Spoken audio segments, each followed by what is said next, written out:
অনেক বছর আগের কথা। আমরা 3 বন্ধু জুনপুট বেড়াতে গেছি। তখন এখনকার মতো এত যাতায়াতের সুবিধা ছিল না। আমরা ভোর ভোর গরুর গাড়ি করে জুনপুটের উদ্দেশ্যে রওনা হলাম।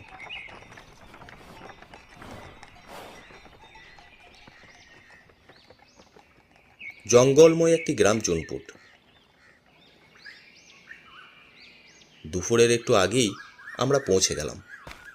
গ্রাম থেকে সমুদ্র তীরের দূরত্ব প্রায় 1 মাইল। আমরা কিছুটা হেঁটে গিয়ে প্রথম সমুদ্র দর্শন করলাম।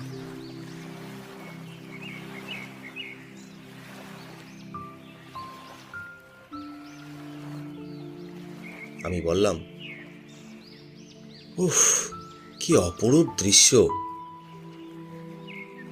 সমুদ্রের বিশাল আকার থেকে আমাদের সে কি আনন্দ! একটা রাত্রি অন্তত এখানে না থাকলে ঠিক মন ভরবে না, বল? কিন্তু থাকবো কোথায়? কাছে পিঠে থাকার মতো তো কোনো আশ্রয়স্থান দেখতে পেলাম না। কয়েকজন মাঝি মাল্লা সেখানে ঘোরাঘুরি করছিল। তাদের জিজ্ঞেস করলাম, আচ্ছা ভাই, এখানে থাকার কোনো জায়গা আছে? এখানে কেউ থাকে না বাবু, এখানে থাকার সেরকম ব্যবস্থা নেই। আপনারা কাঁথিতেই ফিরে যান। দেখুন, আমরা অনেক দূর থেকে এসেছি সমুদ্র দেখব বলে, তা আপনাদের নৌকাতেই আমাদের একটা রাত থাকার ব্যবস্থা করে দিন না। আমরা সন্ধ্যের আগেই এখান থেকে চলে যাব। তাছাড়া বিশ্বাস করুন, এই জায়গা ভালো নয়। কেন, চুরি ডাকাতি হয়? না না, কার কি আছে যে চুরি ডাকাতি করবে? অন্য উপদ্রব হয় এখানে। আপনারা থাকতে পারবেন না, কেউ থাকে না এখানে। অন্য উপদ্রব মানে ভূতের উপদ্রব তো? তাহলে শুনুন, ভূতে আমরা বিশ্বাস করি না। আর ভূত বলে যদি কিছু থাকেও, তাহলে আমাদের উপদ্রবে তারাই পালাবে এখান থেকে। মাঝি একটু রাগত স্বরে বলল, বাবু, আমার মাথার চুল পেকে গেছে। আপনারা এখনো ছেলে মানুষ। অনেক আচ্ছা আচ্ছা লোককে দেখলুম আমি। ওনাদের সম্পর্কে একটু ভেবেচিন্তে মন্তব্য করবেন। এখানে কোনো রকম গোঁয়ার্তুমি করবার চেষ্টা করবেন না। এ বড় খারাপ জায়গা। বেশ বেশ, পরীক্ষা হোক আপনাদের কুসংস্কার বড় না আমাদের সাহস।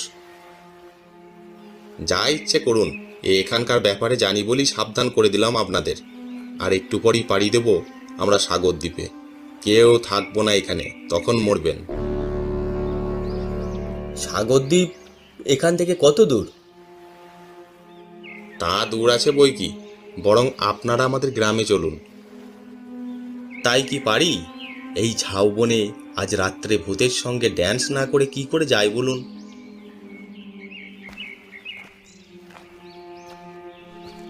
মাঝি আমাদের সাথে আর কোনো কথা না বলে এখান থেকে চলে গেল।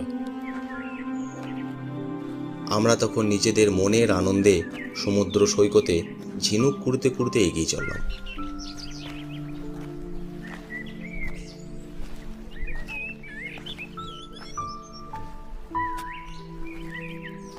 বেশ খানিকটা যাওয়ার পর ঘন বনের ভিতর হঠাৎ একটা দোতলা বাড়ি চোখে পড়ল।